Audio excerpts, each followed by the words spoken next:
Hi, I just got my Ride1Up e-bike limited. This is my first e-bike, and for the longest time I was resisting getting an e-bike because I feel like, riding an e-bike is like cheating, right? And I have quite a few good bikes, so I was really resisting it. But last year I was trying to commute from my house to work. That's about 15 miles each way. And what I learned is, in the afternoon when I come back, I got this really huge hill that I have to climb. I sometimes feel like I'm just running out of gas. So recently I've been thinking about, okay, I want to pick up to ride again and commute with bike during now the springtime and summertime is coming. Would be nice to do that. Also, the gas price is just so expensive in these days. So I'm trying to, I started changing my mind, like, okay, maybe I should try out this e-bike. Anyway, so I did a little bit of research. I test rode one of the e-bike made by Aventon level. I was really impressed. And so I did a little bit more research. I found out like Ride1Up, they have 700, that's the equivalent of the level, but then they also have this offering for the limited. And just looking at the spec, look at the bike itself, I decided I just wanted to do a small upgrade from their 700.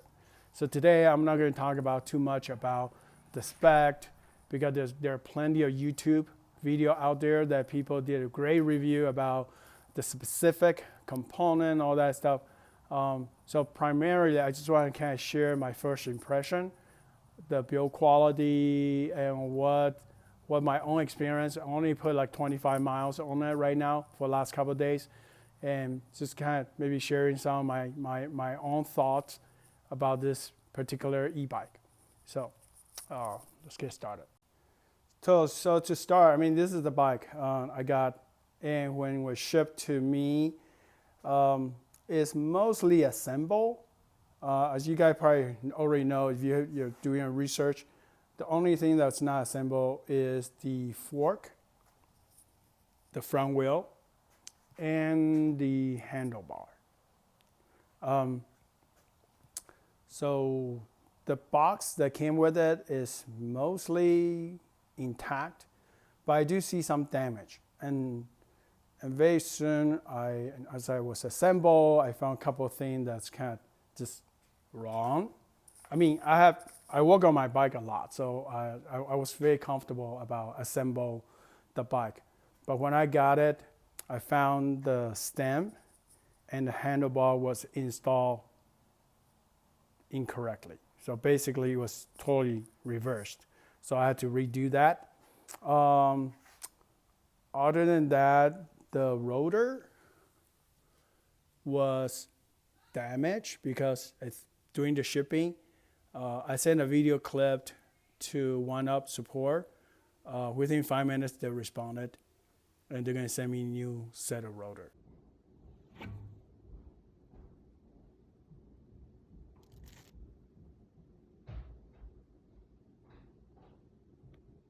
So I was very, very impressed with their support. The other thing, of course, is the reason I picked the limited edition is I really like the air shock as opposed to coil sprint shock, just based on my own experience. And you can see in the background, I got my Santa Cruz mountain bike, has real nice air shock on it. So I'm kind of used to that. And here's my road bike. Both of them are carbon fiber. So I'm really blessed and spoiled with some of the good bike.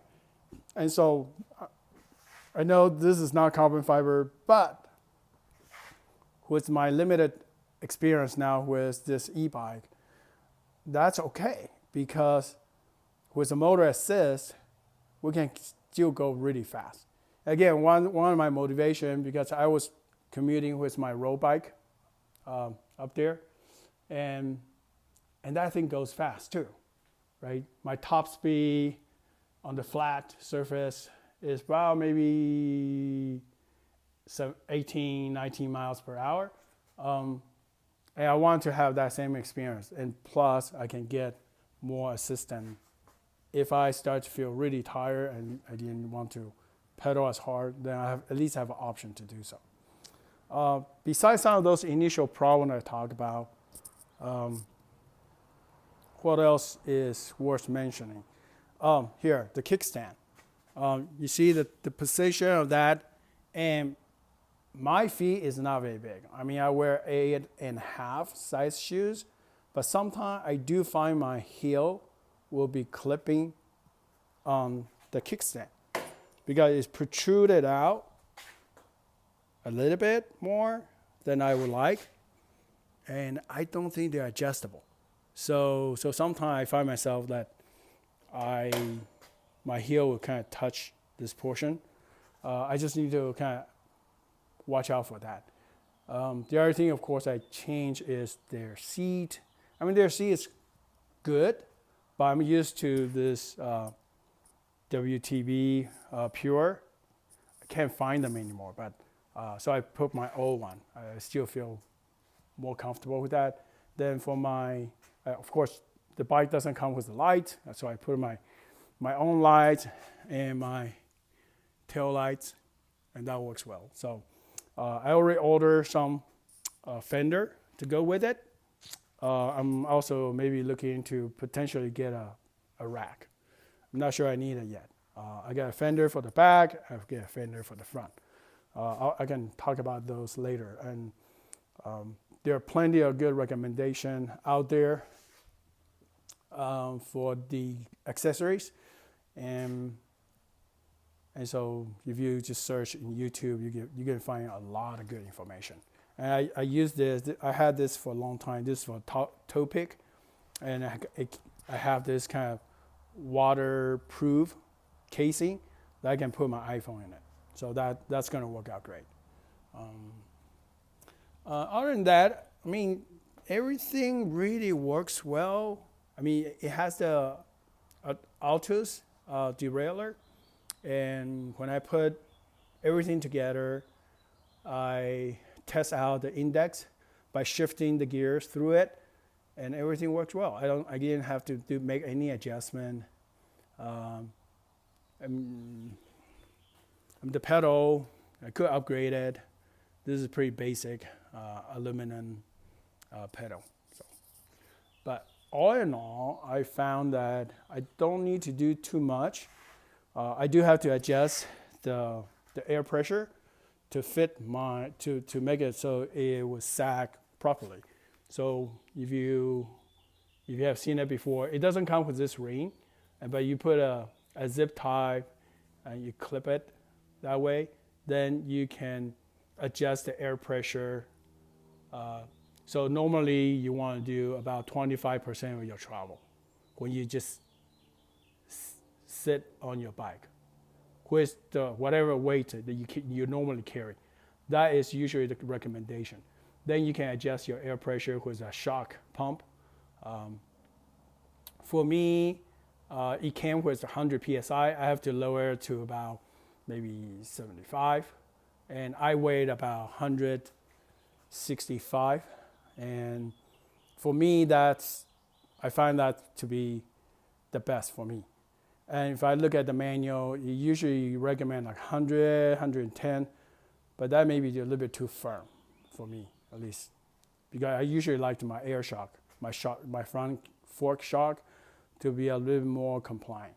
So, well, anyway, this is just my initial thought about its build quality. Oh, the other thing may be worth mentioning. Remember, I test rode Aventon level, and I was really impressed by their paint job. This one, and also their Weld seam. This one is not too bad, I would say. I mean, in general, it was pretty clean, but in here you can see, I don't know if you can see here, it still has some rough spot, right? But if I would just home in here, this is really smooth. So somebody did a really good job in that welding. They welded and they grind it down. And the paint job is, I would say, okay. I mean, it's matte finish. Aventon is more glossy. And also, when you look at their bike, you can see that they definitely pay a lot of attention and the quality of their paint job. And here is okay. So doing the shipping, I believe there was some scratch here. You can't really see it, but so I'm not going to worry about it. There was a little bit of scratch here. It's very, very minor. So, but all in all, I think I really like it, especially this integrated body design for the battery, and it has been working pretty well. And I know that early version of the Limited, this was just painted, but now it comes with a really beautiful shining badge. So that's another plus. Another thing maybe worth talking about is the first generation of Limited is torque sensing assistant, and this newer version is cadence sensing. So since I was new to the e-bike, I didn't know any better.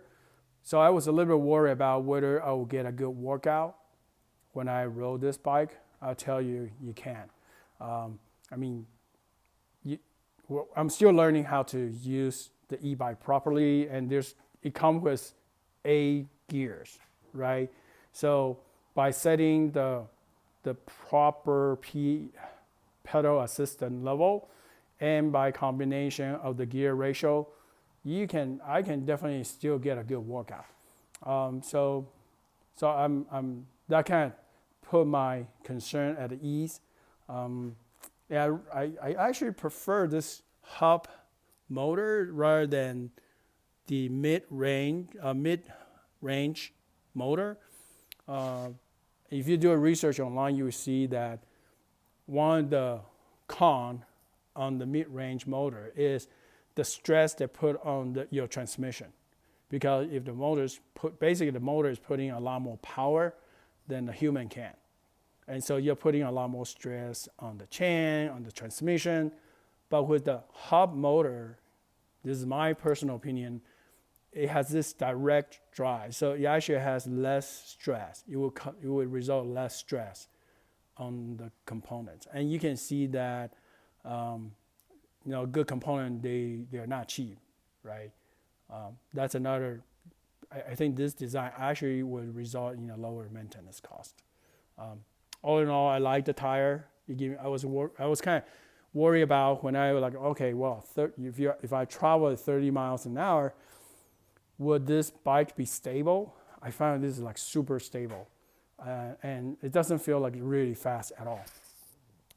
But if I would have traveled that fast with my skinny tire 700 road bike, I'm not as confident. But with this one, you just feel like, yeah, no problem. Like everything is very, very stable. Don't ride with one hand. That's my advice. Always ride with 2 hands. And then the brake is great. The brake, like the other reviewer talked about, the brake is very, very solid. And also when you brake it, you cut off the power to the motor. And so you don't have to worry about that. So far I'd be really, really pleased with it. I'm going to put more miles. So I'm going to start riding to work with this bike, and just really excited. So, well, thanks for listening and allowing me to share my own experience. I hope this is helpful to you.